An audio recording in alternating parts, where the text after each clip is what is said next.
The Big Bang. Now, this actually wasn't really the Big Bang. It's just a photo I found on the internet. But nonetheless, let's start discussing this. This information I have found from 2 web sources. Thank you, NASA, and said website.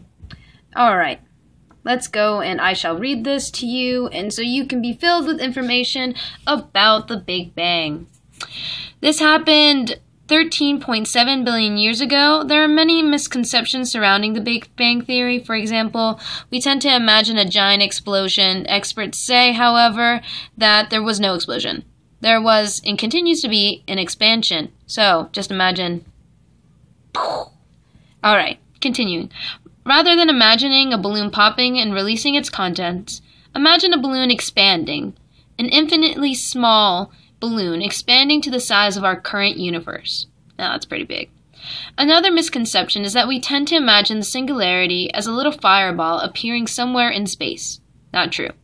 According to many experts, however, space doesn't exist prior to the Big Bang. Back in the late 60s and early 70s, when men first walked upon the moon, 3 British, cannot pronounce that, Stephen Hawking, George Elis, and Roger Penrose turned their attention to let me move this down, sorry. To the theory of relativity and its implications regarding our notions of time.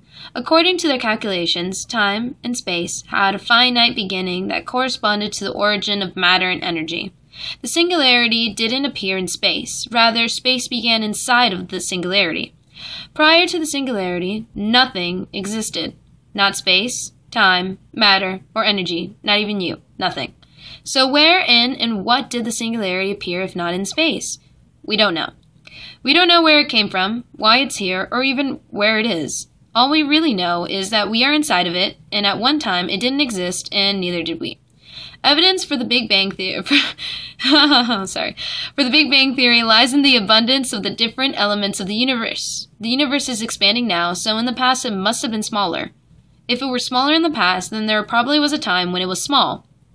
One could ask why don't we think that it might be expanding now, but it could have been shrinking before, and we just don't know about it. The answer is that there is simply no mechanism that we know about that could accomplish this transition on a universal scale. The theory predicts that certain amounts of hydrogen, helium, and other elements should be made.